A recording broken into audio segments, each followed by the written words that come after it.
Abra sua Bíblia em Eclesiastes, capítulo de número 9. Nós vamos ler do versículo de número 1 ao versículo de número 12.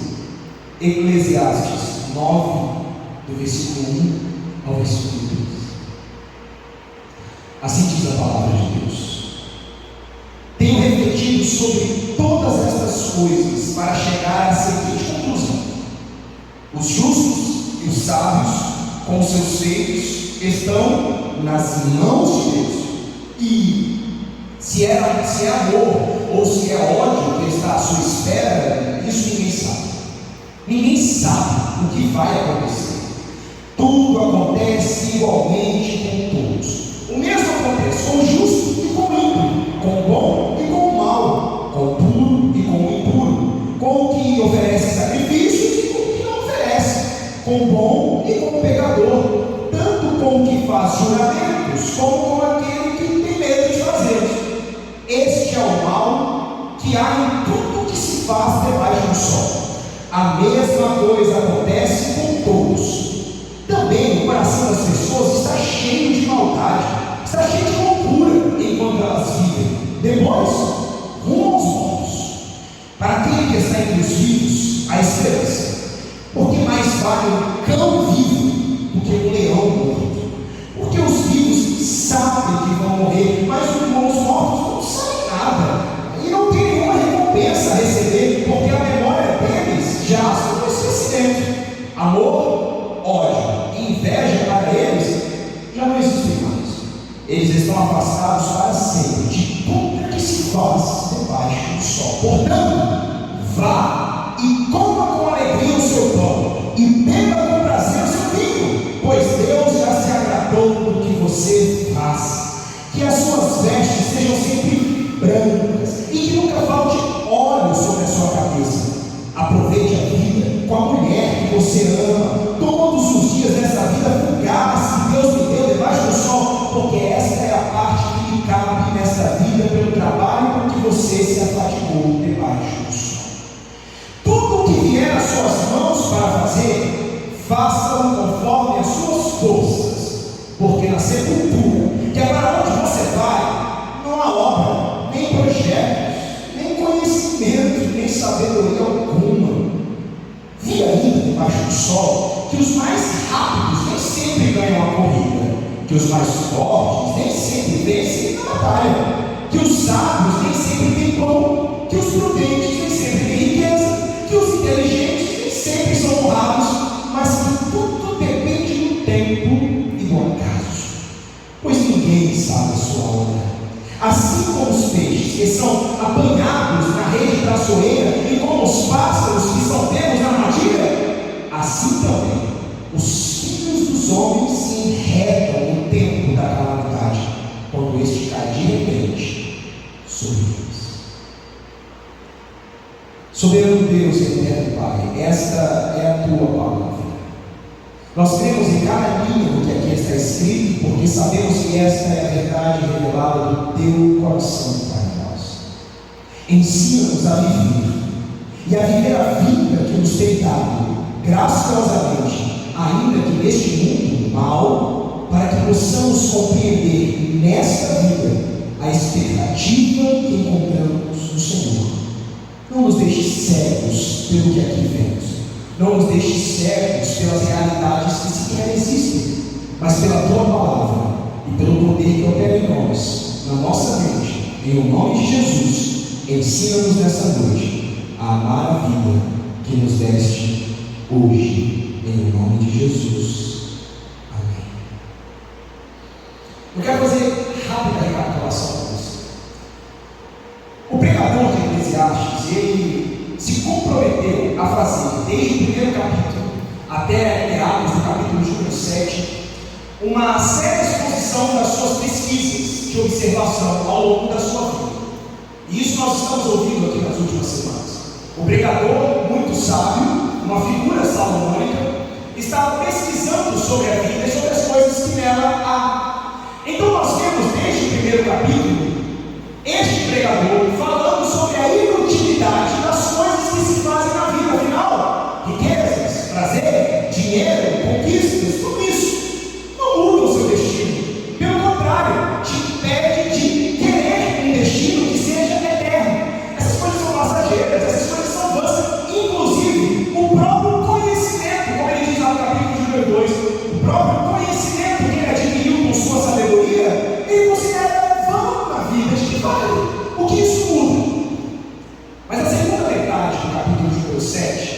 de lá para cá, até o final de todo o livro de Eclesiastes, o pregador se preocupa dizendo que há sim uma forma de usar a sabedoria em favor da nossa vida aqui na terra.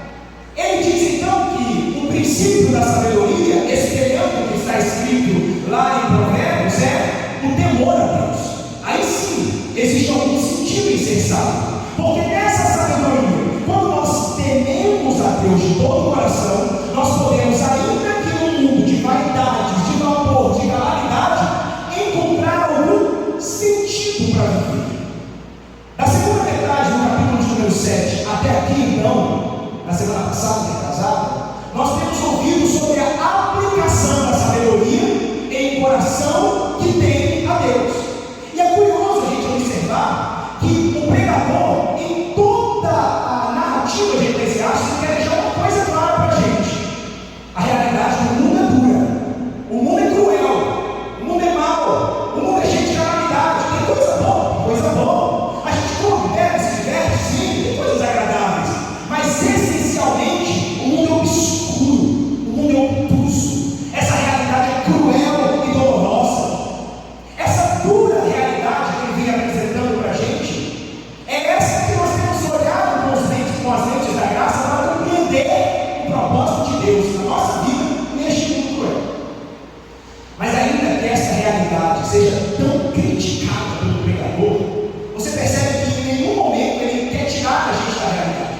O pregador não nos dá uma alternativa para que nós fujamos da realidade, não, pelo contrário. Em todo tempo o pregador está dizendo que o mundo é cruel, nós vamos sofrer, coisas boas acontecem a pessoas ruins e coisas ruins acontecem às pessoas boas, mas isso não é motivo para sermos covardes. E ao encontrar em Deus temor, sabendo que Ele tem controle do tempo, controle das eras, controle de tudo, nós podemos ter confiança que o milagre verdadeiro está não em fugir da realidade, mas em conseguir encontrar paz em Deus nessa realidade que é cruel. Em nenhum momento o pregador, portanto, induz o seu leitor a sonhar ou a alçar voos maiores tentando fugir da realidade do mundo. Não. Ele cada vez mais coloca os nossos pés no chão. Lembra-se da semana passada? Quando ele usa muito bem o exemplo de que nós sejamos sábios diante do rei, diante do governo. Aquilo é o exemplo de dizer que a sabedoria é importante para saber viver nesse mundo, não para fugir dessa realidade. Por isso que nessa noite nós precisamos responder à pergunta que se propõe o título desse sermão: o que é melhor, viver ou sonhar? Eu acho que responder essa pergunta muito rapidamente é complexo, porque primeiro nós precisamos entender, mas de que sonho nós estamos falando? Ou melhor, o que nos faz sonhar? Ou melhor, os sonhos que você tem, por que você os tem? Talvez nessa noite, nós percorrendo o caminho que vamos percorrer, nós vamos descobrir o que é melhor. E talvez você se pergunte: mas eu preciso escolher entre viver e sonhar? Viver não é ter prazer em sonhar. É isso que o pregador se propõe a revelar, e que Cristo nos ajude a compreender. Você já teve sonhos vívidos, ou melhor, sonhos lúcidos? Aqueles sonhos que você não sabe se está dormindo, se está sonhando, e às vezes você tem consciência no sonho, você está sonhando, mas você não sabe se aquilo é real ou não. Pode ser um pesadelo, mas pode ser uma coisa boa, por exemplo. Eles são muito reais, são muito lúcidos. Os pesadelos são terríveis, de modo que quando você acorda de um sonho vívido, que é um pesadelo, você acorda com falta de ar, você acorda ansioso, você acorda procurando a pessoa do seu lado na cama, porque no sonho ela desapareceu. Você levanta da cama e vai ver se tem alguma coisa errada dentro de casa. Isso é um sonho vívido. Mas o sonho vívido também pode ser um sonho vívido bom. Já tiveram um sonho tão bom que vocês acordam e vocês falam: não acredito que eu fui acordado nessa hora, nesse momento, quando ia dar uma colherada na banana split, eu acordei. E aqui que você faz? Você deita e fala: eu vou sonhar de novo, eu vou sonhar, eu vou sonhar. Eu, pelo menos, nunca consegui voltar. Não sei se alguém já. Mas isso são sonhos vívidos. Isso é uma condição psicológica, inclusive. O sonho vívido, tecnicamente falando, vamos dizer, ele acontece no momento em que o corpo não consegue definir muito bem.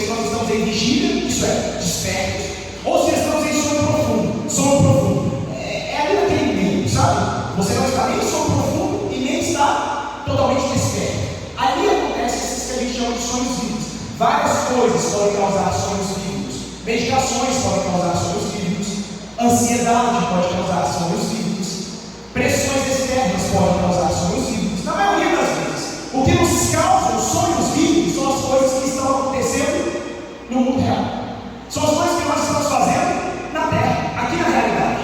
Elas influenciam a nossa mente para que naquele momento em que eu nem consigo descansar e também não consigo ficar acordado, eu tenho um sonho que me engane, um sonho que deturpe a realidade a ponto de eu nem saber se eu estou realmente acordado ou se eu estou dormindo. A grande questão é que é sobre isso que o pregador de alguma forma quer dizer. De fato, nós estamos vivendo num mundo cheio de pressões externas.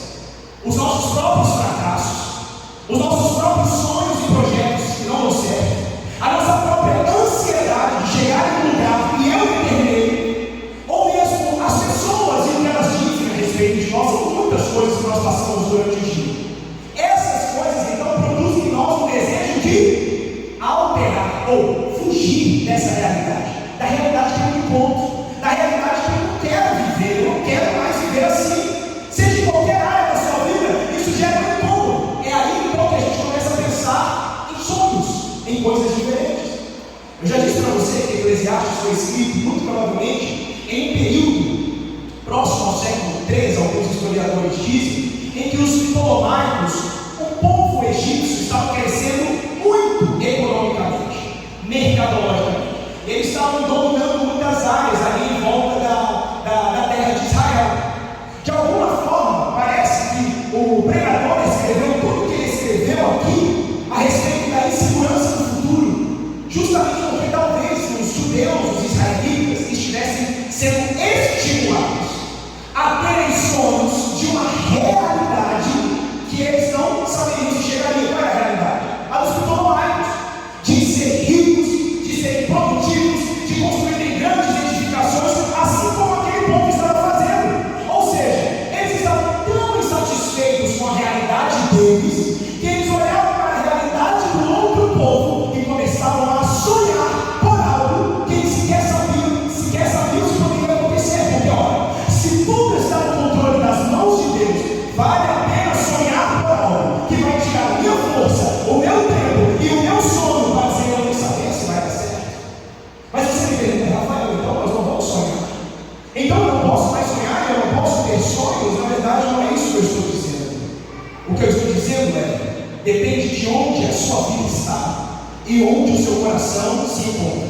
Você está vivendo na realidade do hoje que Deus te deu, ou você está residindo no sonho que se quer acontecer? Isso determina se você realmente teme ao Senhor do agora e da vida plena, ou se você teme aos ídolos que você criou, que sequer te deram ainda o que você deseja. Hoje eu estou batista, mas um pouco menos. A mensagem não vai ser de 3 pontos, vai ser de 4. Do versículo de número 1 a 3, o pregador então vai mostrar como a vida é incoerente. Ele já vem falando isso desde o capítulo número 7, de como a vida vamos dizer, injusta, não é? Com as pessoas boas, injusta com as pessoas más que merecem punição e não são punidas. Então, no versículo de número 1 a 3, ele fala sobre a incoerência da vida, e aqui ele faz um estabelecimento. Isso não muda, a vida é assim, a vida é incoerente. No versículo de número 4 a 6, por reconhecer a incoerência desta realidade do mundo, realidade má, realidade distorcida, realidade decadente, então ele mostra que o ser humano, diante desta realidade que ele rejeita, para não ser atingido por ela, para não sofrer, para não ser enredado, ele cria um mecanismo de defesa, que é sonhar. O sonho, então, é um mecanismo de defesa de quem quer fugir desta realidade, e que este sonho seja livre. Do versículo de número 7 ao versículo de número 10, então, é o momento que nós podemos nos questionar para o alvo e o centro deste sermão. O que é melhor, então? Sabendo que o mundo é incoerente e sabendo que esse mecanismo de defesa não me garante nada, o que é melhor? Versículo de número 7 a 10, sonhar ou viver? E o versículo de número 11 e 12, ele revela a única certeza que nós temos na vida e a única segurança que verdadeiramente aqui o pregador não quer falar da vida do hoje, como se ela fosse um fim em si mesma. Ele não está pregando aqui a respeito de um carpe diem, sabe? Vamos viver tudo enquanto a gente puder, o máximo de coisas que nós podemos viver, porque não sabemos o dia de amanhã. Não é isso que ele está dizendo. Ele está dizendo apenas que esta vida, que de fato não sabemos quando acaba, mas sabemos que termina, essa vida, ela não é um fim em si mesma. Ela é uma oportunidade para temer a Deus. De modo que quando nós compreendemos que nós só existimos nessa vida enquanto residentes de um mundo mau para temer ao Senhor, nós podemos crer que este Deus a quem tememos é poderoso e fiel para nos dar um destino que, mesmo que não saibamos quando, mas fielmente será conforme Ele mesmo é, eterno. Dessa maneira, o pregador está querendo dizer que a vida deve ser vivida hoje, em todo o prazer de existir no corpo, na carne, no respirar, na certeza de que alguém governa todas as coisas, e não é a calamidade do mundo que deve determinar sobre a realidade que eu tento fugir. Pelo contrário, eu devo encará-la com a plena ciência de que não há nada que aconteça fora dos propósitos de Deus. Essa é a sexta vez que o pregador vai dizer, como ele diz no final deste texto, que nós temos que aproveitar a vida, que nós temos que comer, beber, que amar e agradar-se disso que Deus nos dá. É a sexta vez que ele diz isso. Só que, diferentemente, desta vez o pregador não está dizendo isso como uma oposição a uma situação que nós não sabemos lidar, do tipo, como nós não temos controle, vamos comer, beber e ser feliz. Não, ele fez isso anteriormente. Aqui é exatamente diferente. Aqui ele está querendo dizer que isso aqui não é um contraponto. Este é o centro da mensagem e o centro da existência. Aproveitar de fato a vida real que Deus nos deu, sem esperar uma vida que está apenas nos meus sonhos, mas que agora eu posso desfrutar, independente do que tenho, independente do que conquisto, independente do que perco, porque quem tem é o Senhor, tem o Senhor como doador de todas as coisas. Portanto, nesses 3 primeiros versículos, ele começa, após refletir sobre todas as injustiças e incoerências do mundo, ele começa de fato a perceber que essa vida incoerente ela não tem jeito, isso está determinado. Há algo que definiu essas inconstâncias entre tratar o justo e o bom de forma inadequada. Ele diz: eu estou refletindo sobre todas essas coisas para chegar a essa conclusão. Os justos e os sábios, com seus feitos, estão nas mãos de Deus. E se é amor, se é ódio que está à sua espera, ninguém sabe, porque ninguém sabe o que vai acontecer. Olha o que ele está dizendo. Ele está dizendo que ninguém sabe o que vai acontecer. Mas aqui neste primeiro versículo, se você observa comigo, ele não coloca sobre os ímpios e sobre os maus. Ele coloca os justos e os bons. Ele não diz a respeito nada no primeiro versículo do local de onde estão os ímpios. Porque preste atenção, neste primeiro versículo, ele não está diretamente querendo dizer sobre o destino do justo, porque ele termina o versículo dizendo: nós não sabemos o que vai acontecer. Eu não quero dizer para você que é justo, que é bom, que é honesto, que teme a Deus, que a sua vida está isenta de dores e de sofrimentos. Não posso dizer isso, porque ninguém sabe o que vai acontecer. Porque na verdade o alvo dele, ao iniciar esse testamento que ele fez sobre Deus, ele vai dizer uma coisa: olha, eu não sei o que vai acontecer com o justo e com o bom. Eu não sei se vai vir ódio, se vai vir amor para ele. Ele está dizendo: é certo que ele vai sofrer perdas, que ele vai sofrer dores, que ele também pode ser feliz. Mas o que eu quero pontuar aqui, o pregador diz, é que uma coisa é clara: os justos e os sábios, com os seus feitos, estão nas mãos de Deus. O pregador então aqui está dizendo: olha, de fato, neste tempo que se chama hoje, e neste hoje que se chama vida, o mundo é incoerente. O sábio vai sofrer, o justo vai sofrer, mas nós podemos nos alegrar de uma coisa: aqueles que temem ao Senhor têm um lugar confiadamente garantido. Nós estamos nas mãos de Deus. E se nós estamos nas mãos de Deus, aleluia, nada pode nos arrebatar das mãos do Senhor. De fato, agora nós começamos a entender por que viver talvez seja melhor do que sonhar. Porque a nossa realidade não é determinada pelo espaço e pelas coisas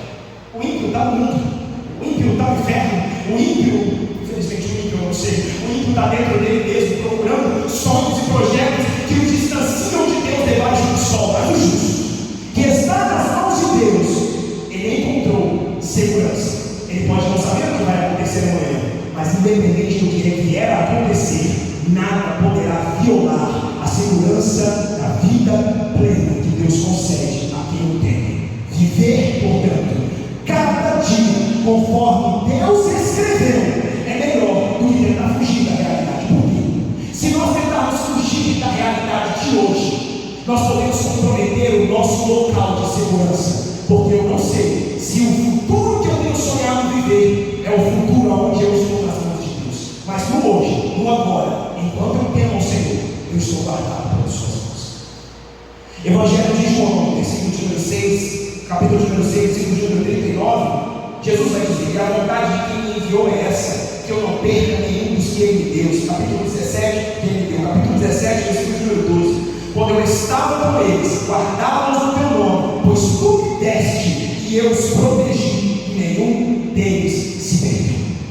Entende que o pregador está dizendo: eu não sei se você vai ter perdas, eu não sei se você vai chorar, eu não sei o que vai acontecer com você. Eu sei que de fato, todos nós que estamos na terra vamos passar pelas mesmas coisas, todos vamos sofrer, mas uma coisa eu tenho certeza: se há um destino, que até o momento o pregador não sabia no Velho Testamento, se há um destino para você, o destino vem da essência da onde você está. Se as mãos de Deus são mãos de um Deus eterno, então o seu destino, independente do que você vier a passar, é eternidade, vida, segurança e paz. Ele continua dizendo, portanto, que tudo acontece com todos, com justo, com ímpio, com bom, com mal, com puro, com impuro, que oferece sacrifício, com quem não oferece sacrifício. Ele está dizendo: olha, tudo acontece com quem é religioso, com quem não é religioso, com quem crê em Jesus, com quem crê no diabo, não importa, tudo acontece igual. Isso é um fato, mas o fato não é apenas, ele reforça que coisas ruins acontecem com pessoas boas. Não, ele vai ir mais longe quando ele diz: não importa se a pessoa oferece sacrifício ou não, se ela faz juramento ou não. Juramento e sacrifício são dois rituais completamente relacionados à prática religiosa do povo de Israel. Então o que ele está dizendo aqui é ainda muito mais profundo. Não pense você apenas que ser honesto e bom é suficiente. Não. Ainda que você creia em Deus, ainda que você tema a Deus, ainda que você seja fiel, você vai passar por dificuldades. Mas mais uma vez, aqueles que temem ao Senhor estão nas suas mãos. Mas nós temos que resolver um pequeno conflito. E o pequeno conflito é: olha, eu temo a Deus, eu entrego a minha vida ao Senhor, eu creio que Ele é bom e que Ele é justo e que Ele é verdadeiro, e ainda assim eu vou sofrer as coisas do mundo. Ora, mesmo eu temendo a Deus que é bom, eu vou passar por dificuldades. Então nós entramos naquele grande questionamento de todas as eras: se Deus é bom e permite que eu passe por situações ruins, então Ele é bom, mas Ele não tem poder. Porque se Ele fosse poderoso, sendo bom, Ele não permitiria que eu passasse por coisas ruins. Essa é a lógica, correto? Mas a palavra de Deus vai dizer que, visto pois que os filhos de participação comum de carne e sangue, também Jesus igualmente participou destas coisas, para que por sua morte destruísse aquele que tem o poder na morte, o diabo que não. Nós estamos pensando assim: se eu temo a Deus, e Deus é bom, e Ele não me tira do mal, das duas ou então Ele não é bom, ou Ele não tem poder. Mas eu posso crer que Deus é bom. Por que eu posso crer que Deus é bom? Porque Ele não ficou distante, Ele encarnou, se tornou homem em Jesus Cristo e sofreu as mesmas coisas que nós sofremos e piores que nós jamais sofreremos. Então Ele é bom. Mas se Ele é bom e não me tira do mal, então onde está o seu poder? Aqui está o seu poder, na sua própria morte. Ele destruiu a morte e nos deu vida pela fé. Então tudo bem. Nós podemos entender que Deus é bom e que Deus é poderoso. Mas se Deus é bom, se Deus é poderoso, e nós continuamos passando dores e dificuldades neste mundo, então Ele é sádico. Então Ele gosta de ver a gente sofrer. Então Ele se diverte com o nosso sofrimento. Isso seria verdade também apenas se Ele não tivesse planejado destruir o mal por completo e nos dar uma esperança fiel, aonde este tempo onde nós sofremos terá fim, mas de fato Ele também nos levará para junto dele em eternidade plena. Então, ao reconhecer isso, o pregador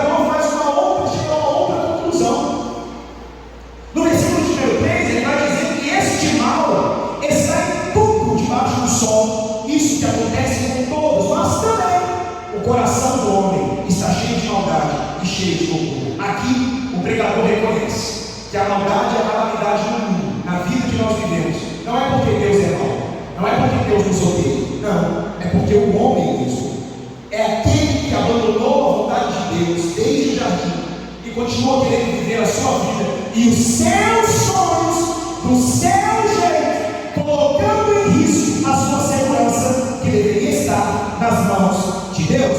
O coração do homem em algum momento deu lugar à maldade por se opor diretamente a Deus, e essa maldade se apossou do coração do homem quando ele mesmo se distanciou de Deus e da sua graça ilimitada. Portanto, este homem que se afastou de Deus e não tinha o poder de compreender o bem e o mal, porque isso foi o que o homem perdeu. Ao comer o fruto da árvore do conhecimento do bem e do mal, ele agora teria que lidar com o bem e com o mal. Só que qual que é o problema?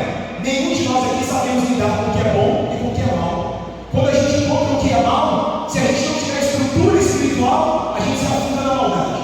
Quando a gente encontra o que é bom, se a gente não tiver estrutura espiritual, a gente transforma tudo que é bom em um ídolo no lugar de Deus. Então o homem fez uma confusão, uma salada toda na sua vida, porque ele queria viver do seu próprio jeito, e isso trouxe o mundo a um lugar de homens loucos, maldosos, ambiciosos, obstinados, aonde nós vivemos toda essa maldade e todo esse caos que nós vivemos hoje. Por isso, ao perceber essa realidade, o homem quer fugir dela, ou melhor, ele quer sonhar uma realidade nova como mecanismo de defesa. Ele continua dizendo no versículo de número 4 ao versículo de número 6: para aquele que está entre os vivos, há esperança, porque vale muito mais um cão vivo do que um leão morto. Isso aqui é quase aquele provérbio que a gente conhece bem, né? Enquanto a vida, há esperança. Não é essa a máxima que a gente conhece? Enquanto a vida, há esperança. Mas a esperança para quê enquanto a vida? Você vai me dizer: Rafael, a esperança para muita coisa. A esperança para trabalhar, a esperança para se eu cair, levantar, a esperança para sonhar. E eu te pergunto, sendo o sonho um mecanismo de defesa para alterar a realidade que me incomoda, vale a pena sonhar? Que garantia há em sonhar? E não me entenda mal, eu não estou querendo frustrar ninguém aqui e lobotomizar ninguém aqui e fazer uma lavagem cerebral para que você saia daqui falando: não posso mais sonhar, eu não posso ter sonhos, eu tenho que viver hoje. Não é sobre isso. E não é sobre isso que o pregador está falando. Não é uma apologia a não sonhar. O que o pregador está dizendo é: a realidade é essa. A realidade é dura. Os que temem ao Senhor sofrerão, mas sofrerão nas mãos de Deus. O seu destino está traçado. O importante de viver não é deixar de sonhar, mas é não morar, não fazer residência, não fazer casa no sonho. Sabe por quê? Sabe qual é o perigo de quem mora no seu sonho? É aquele que tira o seu coração da presença de Deus e diz o seguinte: eu quero muito servir a Deus, mas é que muita coisa precisa melhorar na minha vida, sabe, pastor? E tem tanta coisa que eu preciso resolver, eu estou cheio de problema, e se eu parar para te contar, eu vou vir para a igreja, eu vou servir a Deus, eu creio que Deus vai me tocar. Sabe o que é isso? Essa pessoa está vivendo um sonho de uma vida que ela acha que é a vida que Deus quer que ela viva antes de se entregar a Ele. Essa pessoa que coloca condições para servir a Deus está rejeitando a realidade. Sabe qual é o perigo disso?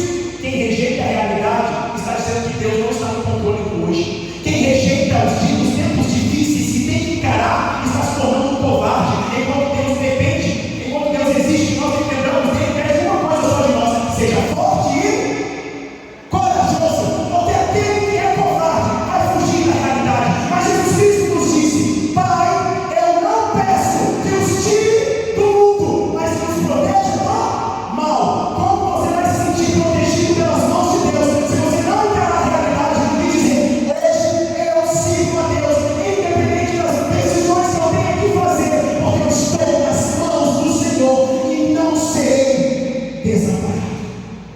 O problema não é sonhar, o problema é fazer dos seus sonhos o local aonde o seu coração descansa. É quando você diz o seguinte: nossa, quando a minha vida estiver assim, ninguém me segura, eu vou ser o maior dizimista daquela igreja.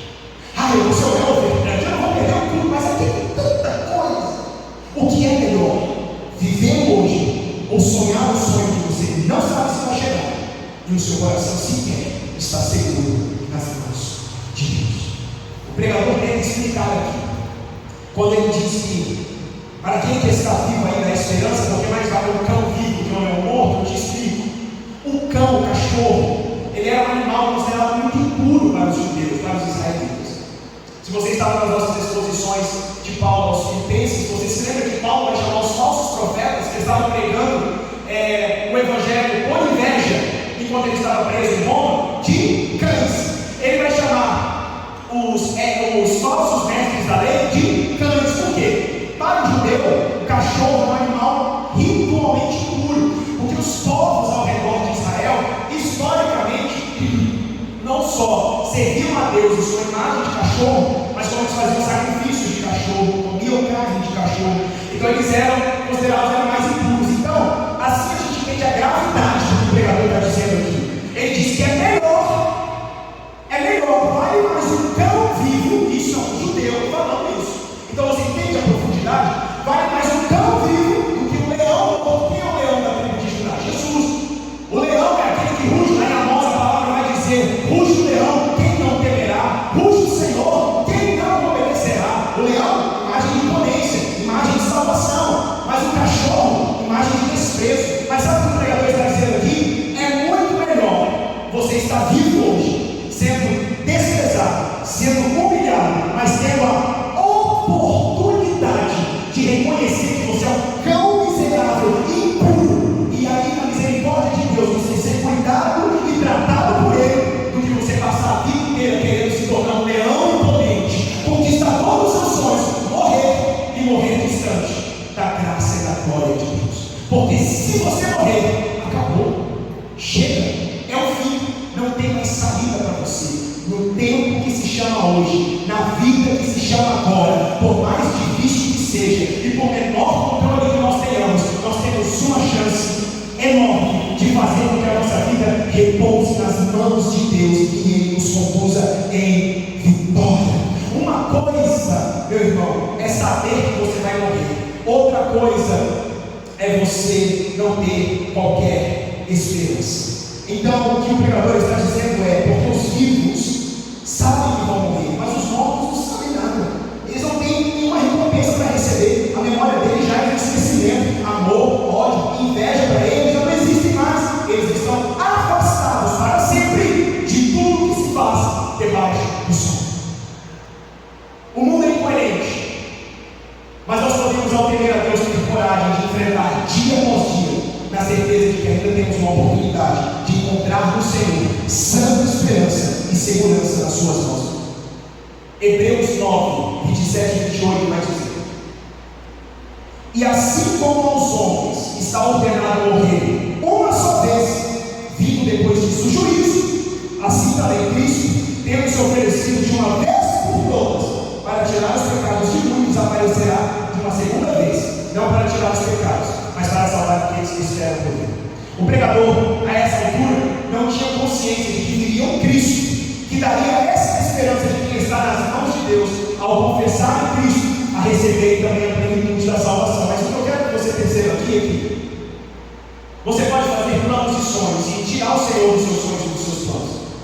E eu não digo que tirar o Senhor é você deixar de fazer orações para Deus abençoar os seus sonhos e os seus planos, não é isso.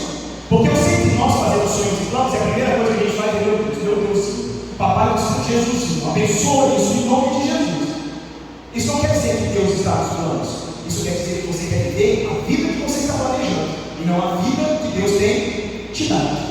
A grande questão é que, quando nós ficamos cegos pelos nossos sonhos vívidos, que nós não sabemos se estamos vivendo ou se estamos dormindo, nós perdemos o tempo de contemplar a realidade e de encontrar uma saída que nos salve de uma vez por todas, em que eu sequer dependa dos meus sonhos. Eu não sei se você entende, mas nós sonhamos quando nos convertemos a Cristo Jesus. Nós continuamos fazendo planos e projetos, mas quando Deus nos esmiuça, porque é da sua vontade, eu posso até ficar triste, mas destruído não.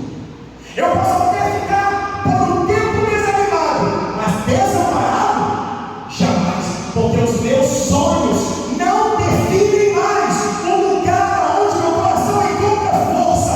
E é por isso que eu venho para a igreja, é por isso que eu levo as minhas mãos, e mesmo quando eu choro, eu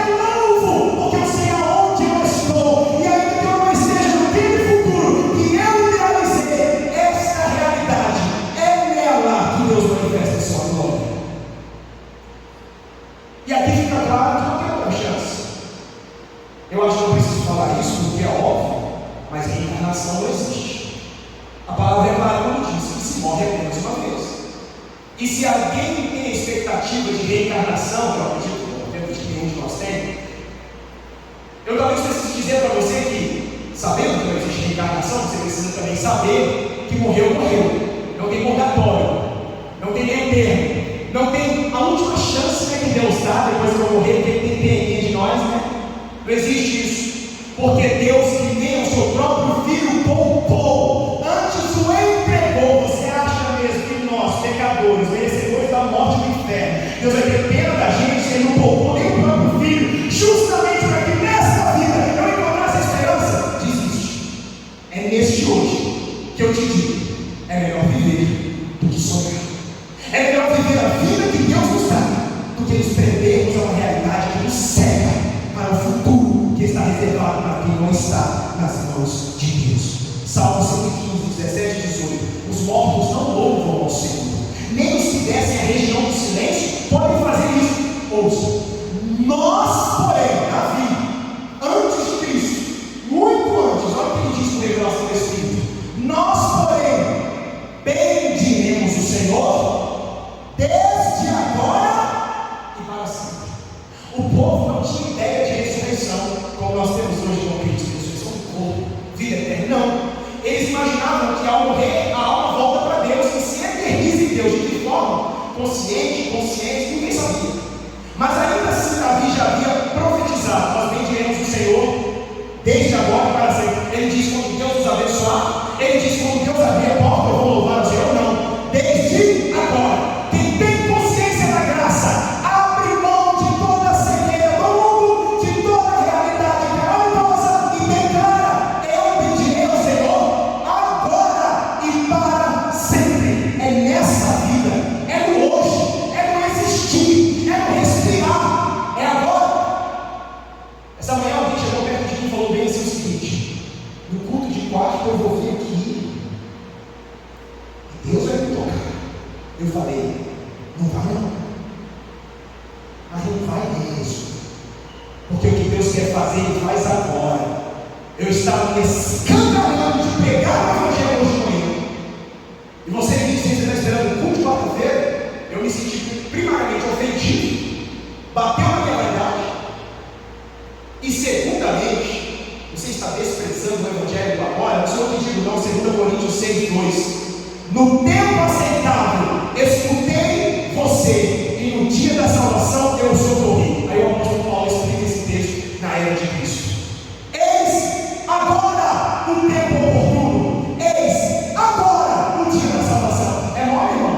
Agora a pessoa quer programar o dia que ela vai subir na mão de Deus para ser salva.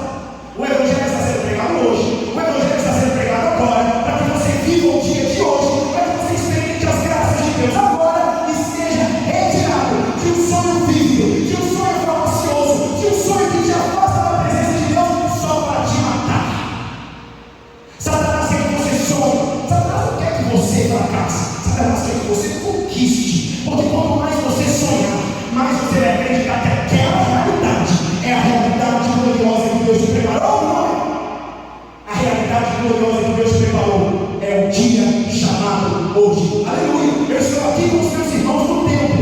Esse é o dia aceitável de Deus para nós. Aleluia! Nós estamos aqui louvando o Senhor. Eu não sei o que vem amanhã, eu não sei as lutas que vão vir, mas venha o que vier, eu estou nas mãos de Deus. Vive-se uma vez e segue seu juízo, e quando eu for julgado, justificado em Cristo, que Ele ache graça em mim e que eu progrida para a esperança da minha vida, que não está no mundo, que não está em outras realidades, mas está na presença de Deus. Portanto, é aqui, é nesta vida, que nós temos a oportunidade, como cães rejeitados, impuros, impróprios, se estamos vivos, de sermos cuidados por Deus. Entre um leão morto e um cachorro vivo, eu acho que ninguém vai querer levar uma carcaça para casa, não é? Mas se alguém levar um cão, o adestrar, o banhar, talvez ele se torne um animal digno do seu dono. É isso que Cristo faz conosco. Ele recupera a nossa autoridade perdida no jardim, pelo seu próprio amor e para a sua própria glória. Ele nos lava, Ele nos limpa, Ele nos dá um banho, porque Ele não se contamina quando toca no que é impuro. Os sacerdotes não poderiam nem tocar no cachorro, que é impuro, não podiam tocar no cadáver, porque é impuro. Mas Deus é santo. Jesus tocou o doente, Jesus tocou os enfermos, Jesus tocou o leproso. Sabe por quê? Porque Deus é santo e puro. O mal não consegue contaminar a Deus, mas quando Deus nos toca, nós é que somos purificados, e é no colo dele que somos carregados. E sabe qual é o sonho da nossa vida? Estar diante do nosso Salvador, porque neste mundo em que éramos desprezados, neste mundo em que o nosso ânimo era sugado todos os dias para alcançar um sonho, eu fui trazido para um descanso, para um consolo. Eu não preciso de tudo que eu quero, eu não preciso de tudo que eu desejo, eu preciso do desejo que Ele colocou em mim, a semente da eternidade, Cristo Jesus, meu amado. É aqui então que nós encontramos a ressurreição. Entenda com o coração, Romanos 8, 17 e 18: se somos filhos, também somos herdeiros, herdeiros de Deus e co-herdeiros com Cristo. Se com Ele sofremos com Ele, para que também com Ele sejamos glorificados. Porque para mim, tenho por certo que os sofrimentos do tempo presente não podem ser comparados com a glória a ser revelada em Deus. O pregador estava certo. Não se sabe o que vai acontecer. Se vem amor, se vem ódio, não se sabe. Sendo justo, sendo bom. Mas se estamos nas mãos de Deus, o apóstolo Paulo confirma lá em Romanos: esses sofrimentos, as nossas leves e momentâneas tribulações, estão produzindo para nós eterno peso de glória. Ele não poupou a Cristo. E não, nós não somos frutos do seu ódio quando sofremos, porque é impossível que Deus minta, e é impossível que Ele vá contrário à sua essência. E em 1 João 4,9, a palavra de Deus diz: nisto se manifestou o amor de Deus em nós, em haver Deus enviado o seu Filho unigênito ao mundo, para vivermos por meio dele. Novamente eu te pergunto então, o que é melhor? Viver ou sonhar? Decida com sabedoria. O que é melhor? Viver hoje ou sonhar com uma realidade onde tudo poderia ser diferente e você se desgastar ao máximo para chegar lá, mas correndo o risco de ter que saltar das mãos de Deus e não ter o seu futuro garantido no céu? Viver preso no sonho é literalmente estarmos distante da dolorosa realidade, mas seguros na graça de Deus. A palavra de Deus em Lucas 16, depois que você ler com calma em casa, vai contar a história dita pelo próprio Jesus sobre o rico e Lázaro.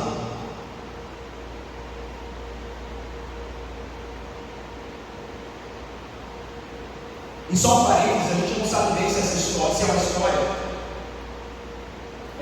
real, contada por Jesus, ou se é uma parábola. Jesus sempre anuncia a sua parábola, só que nesse caso ele não disse uma parábola, então que muito provavelmente sugere que é uma história real. O rico era muito rico, usava roupas finas, comia um boi melhor.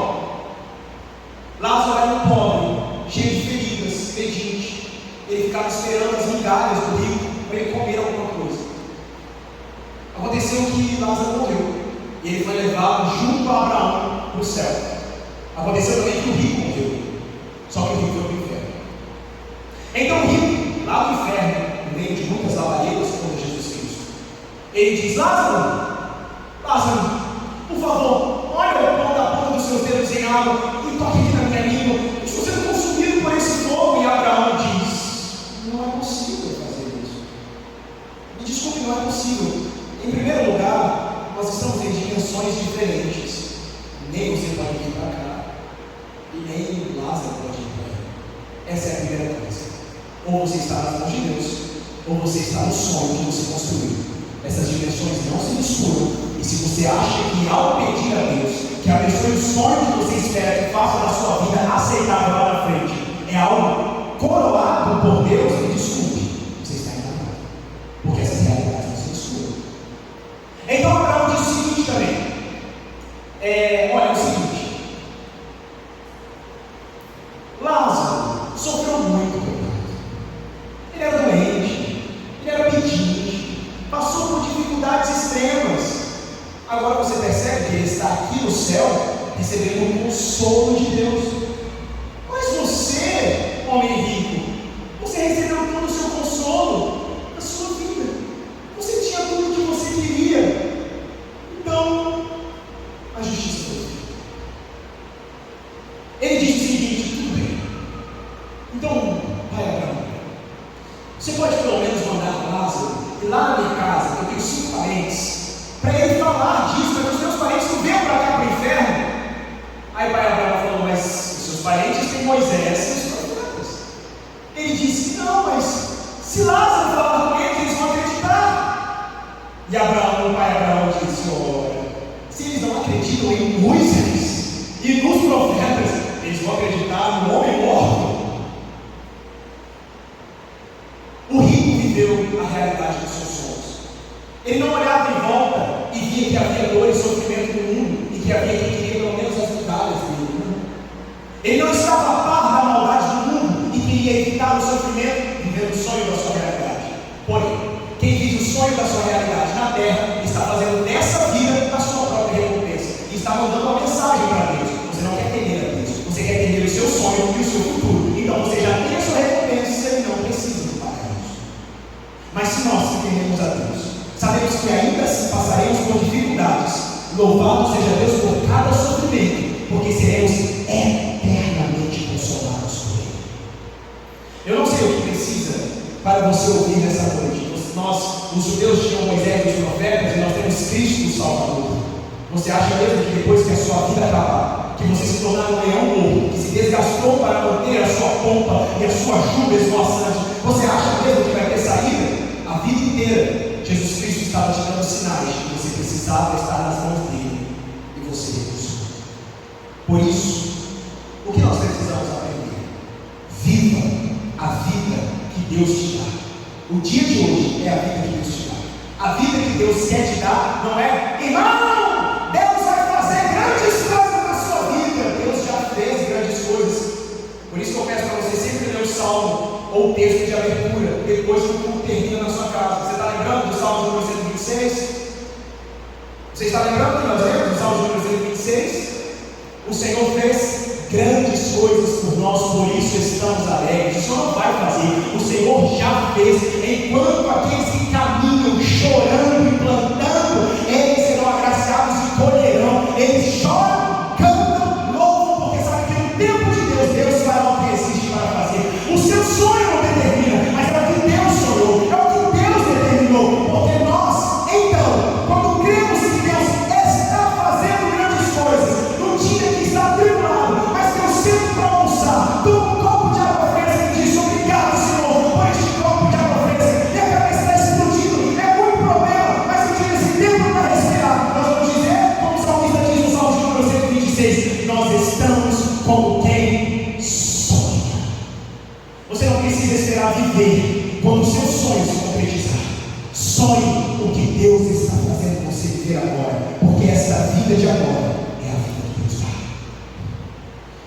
E aí nós progredimos então para quando ele diz no versículo número 7: portanto, vá e coma com alegria o seu pão, beba com prazer o seu vinho, pois Deus já se agradou do que você faz. Perceba que é uma ordem: portanto, vá. E se nós formos trazer literalmente o que o pregador de Eclesiastes está dizendo, ele vai querer dizer: levante-se, acorde. E aqui está a diferença de viver um sonho e de viver a vida. Vá, não espere acontecer. A vida de agora é uma dádiva para aquele que de fato está dependendo de Deus e não que aguarda o futuro. Coma, beba com alegria, beba com satisfação. Lembre-se que Jesus, ao ressuscitar dos mortos, quando ele apareceu no meio dos discípulos, a primeira coisa que ele quis foi encher o bucho. Primeira coisa que Jesus queria era: o que vocês têm aí? A gente está assando peixe, quero comer. Sabe por quê? Ele tinha ressuscitado. Ele não precisava aparecer com anjos cantando, tocando trombetas. Ele precisava mostrar para Deus que ele amava o dia da ressurreição. Sabe como eu mostro para Deus que eu amo a vida que Ele me deu? Coma, beba, se alegre, faça o seu corpo feliz. Fazer o seu corpo feliz é mostrar para Deus que você está feliz no dia de hoje, apesar de todas as situações. Coisa boa na vida, coisa boa no mundo mal, é experimentar o que Deus me permite viver. A vida importa, e ainda assim ela é só uma sombra e não a minha única chance, mas a grande oportunidade de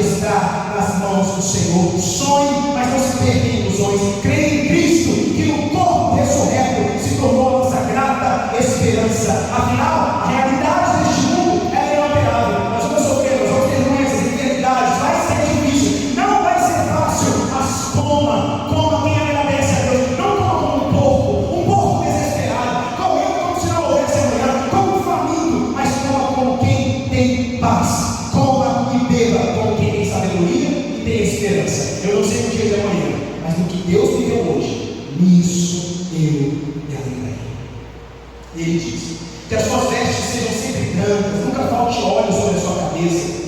Aproveite a vida com a mulher que você ama, todos os dias dessa vida fugaz que Deus lhe deu debaixo do sol, porque esta é a parte que lhe cabe nesta vida, pelo trabalho que você faz de boa debaixo do sol. Tem dois símbolos de alegria aqui. Primeiro são vestes brancas, porque vestes brancas são símbolos de alegria. Primeiramente, vestes brancas são símbolos de alegria, não necessariamente pela pureza que representam, não, é de alegria mesmo, satisfação em viver, em usar roupas brancas. Por quê? O branco é diferente do preto. O preto, ele não repele o calor, ele absorve o calor. Então, num dia quente, quem usa preto sofre um pouquinho mais, né? Então, a roupa branca, ela reflete o calor, repele o calor. Então, em uma região muito quente, como a região da Palestina, onde está interessado o livro, a narrativa de Eclesiastes, usar roupas brancas traz mais conforto, mais refrigério. E o óleo é como se fosse uma proteção contra suor e contra o sol. Então, quando ele diz, coloque o óleo sobre a sua cabeça, vista vestes brancas, ele está dizendo, seja honesto, se desvie do mal, se alegre, não tenha expectativas de não sofrer, não fique achando que você não vai ter dor, mas em todos os dias Deus vai te dar o suficiente para você desfrutar. Ame, aproveite a vida com a mulher que você ama. E aqui uma perspectiva do escritor de Eclesiastes, né? Com a mulher que você ama. Ou seja, sabe como que nós estamos buscando agradar a Deus, ou buscando ser felizes? Buscando fazer coisas mirabolantes, né?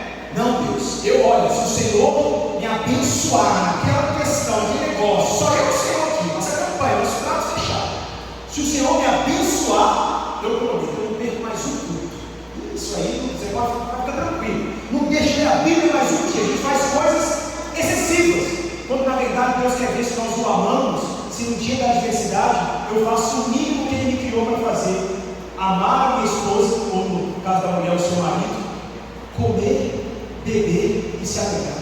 Deus não quer que você faça sacrifícios que Cristo já fez para você compreender exatamente isso. Cristo morreu na cruz para você entender que a fé que vence o mundo é a fé em Cristo Jesus. Quando você quer que esse Cristo está no controle de tudo, você quer agradar a Deus no dia da adversidade, quando a sua mulher falar bem assim: vem amor, vem almoçar. Eu não vou almoçar, estou cheio de problema para resolver. Não.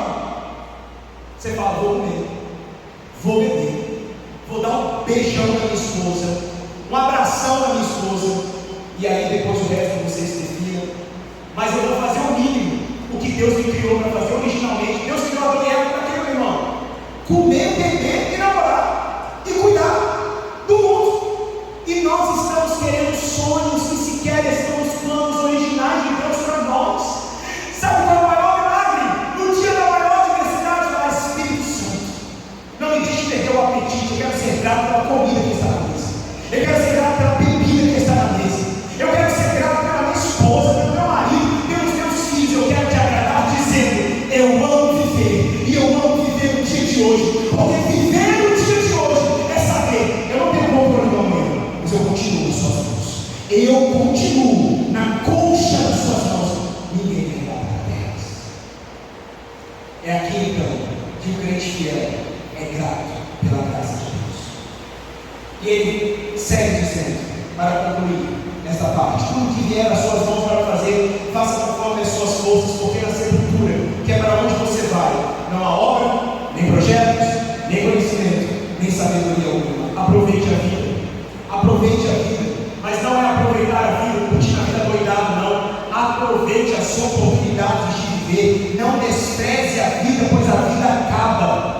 Aí você vai me dizer: e o que eu tenho que fazer? Eu trabalho. Não, mas isso é contraditório. É contraditório porque naquele dia, naquele sermão, Rafael, o pregador, disse que trabalhar é só enfado.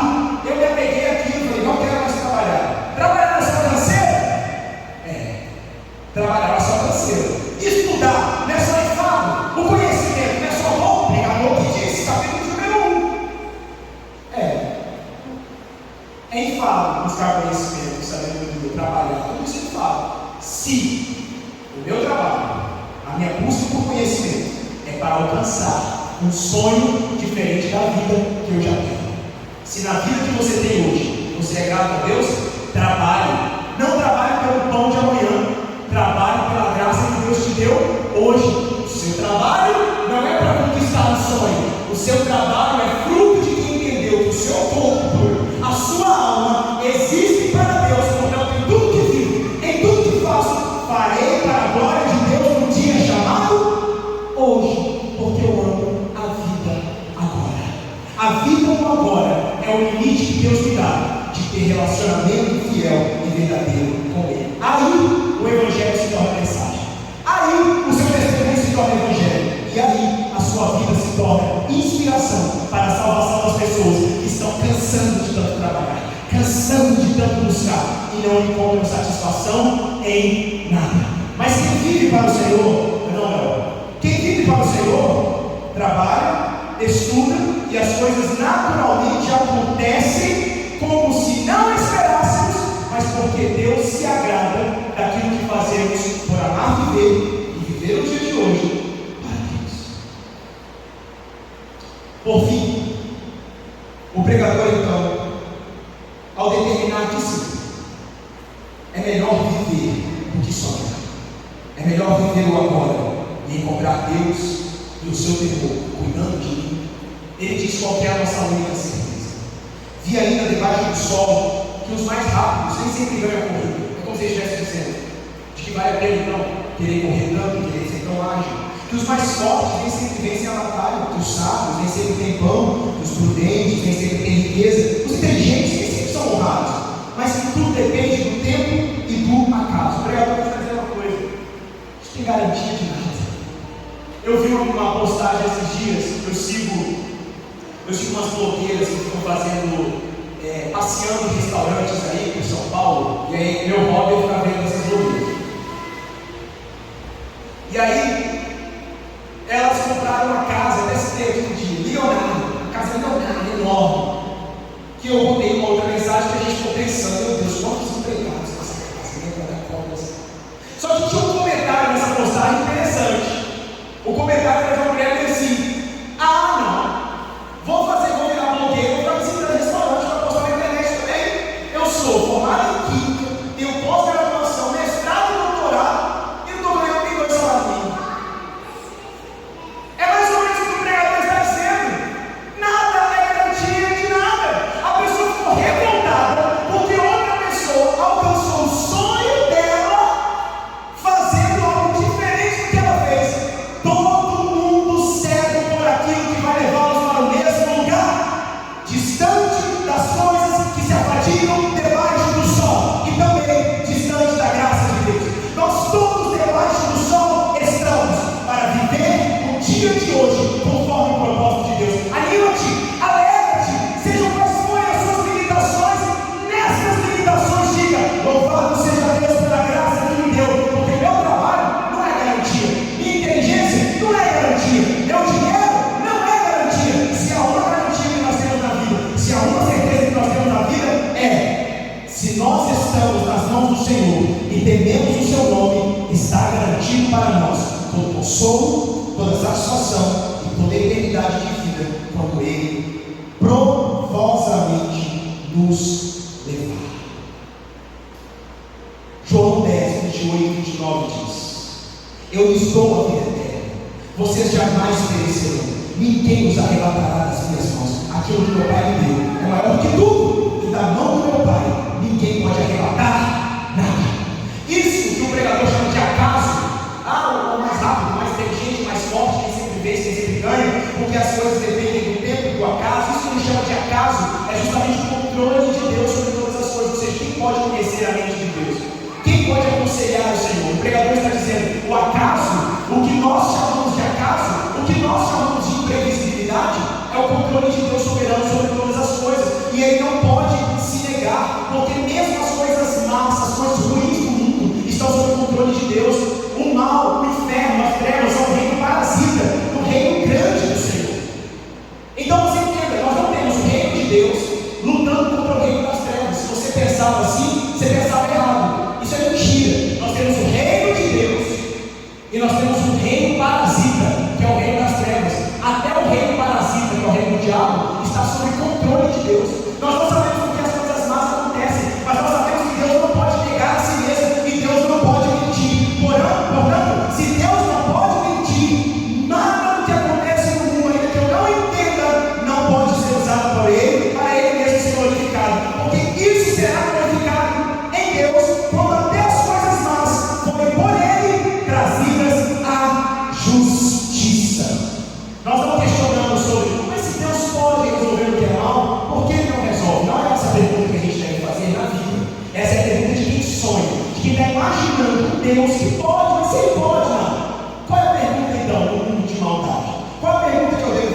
pergunta que eu faço não é, mas se Deus pode, será que Ele pode? Não, porque Ele pode.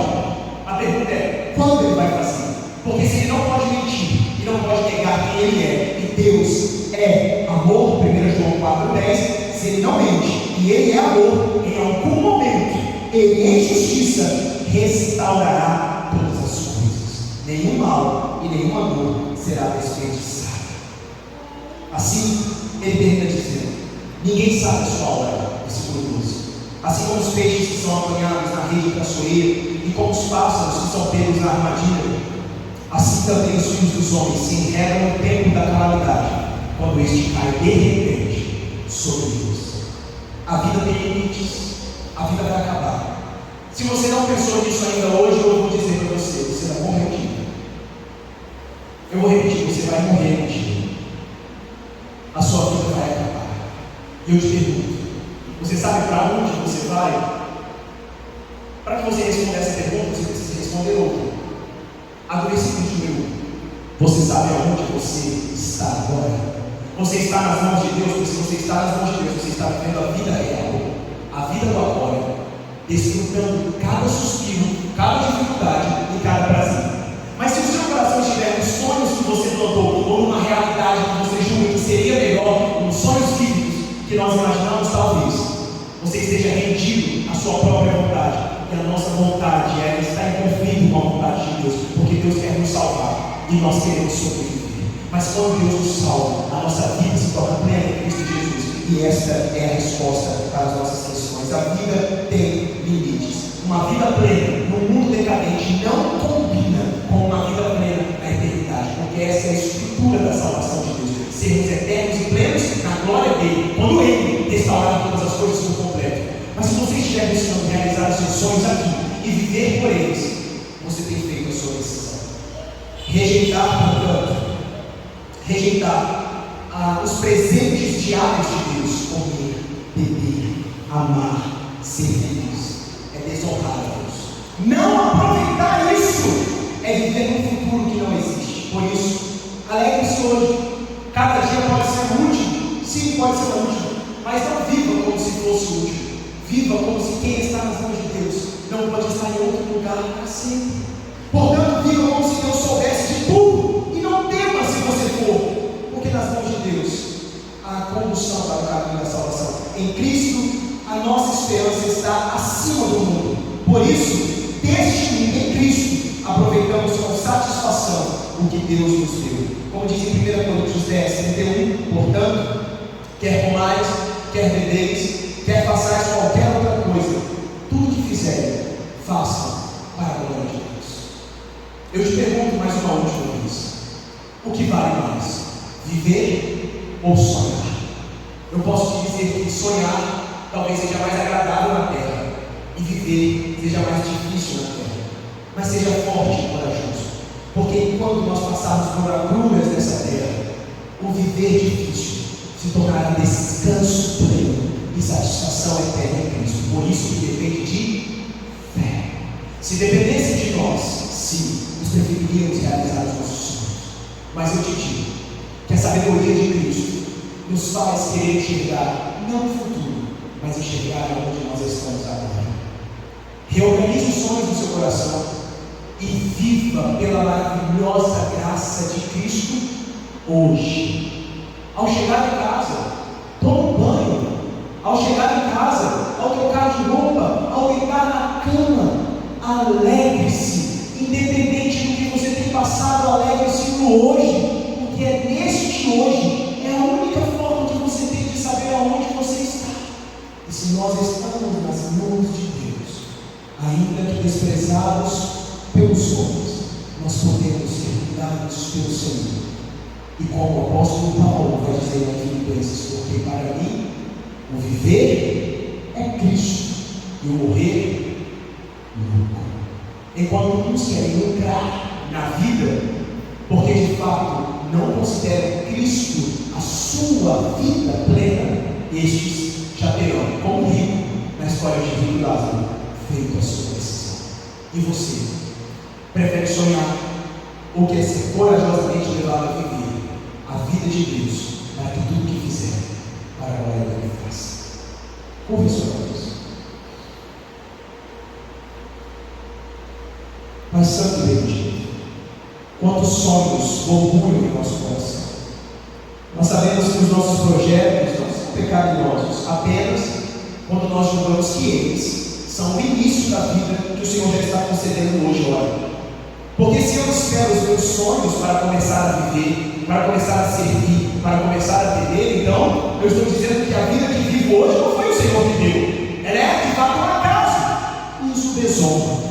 Eu não quero desonrá-lo hoje, eu não quero desonrá-lo nunca. Mas como o salmista Davi diz, eu quero dizer o teu nome desde agora e para sempre. Porque sei que viver hoje, com todas as dificuldades, os prazeres que ele me traz também a segurança de que tenho vivido por uma expectativa que não será abalada, e eu não serei retirado das suas mãos. Me tire da ansiedade de viver sonhos vívidos que sequer saberei se existirão. Me tire do desespero de não conseguir me tornar quem eu quero, eu agir de dentro. Não!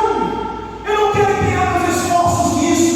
Eu quero empenhar meus esforços em te conhecer, em te fazer conhecido, porque todas as coisas me serão acrescentadas para o meu benefício, porque o Senhor me ama e tem cuidado de mim. Hoje nós escolhemos viver. Hoje nós escolhemos a vida de Cristo. Hoje nós escolhemos a vida que nos deixa na alegria da comunhão, na alegria da satisfação, porque esta vida é a grata vida que em Cristo Jesus se tornou eterna para todo o que crê. Conduza-nos em segurança, em nome de Jesus.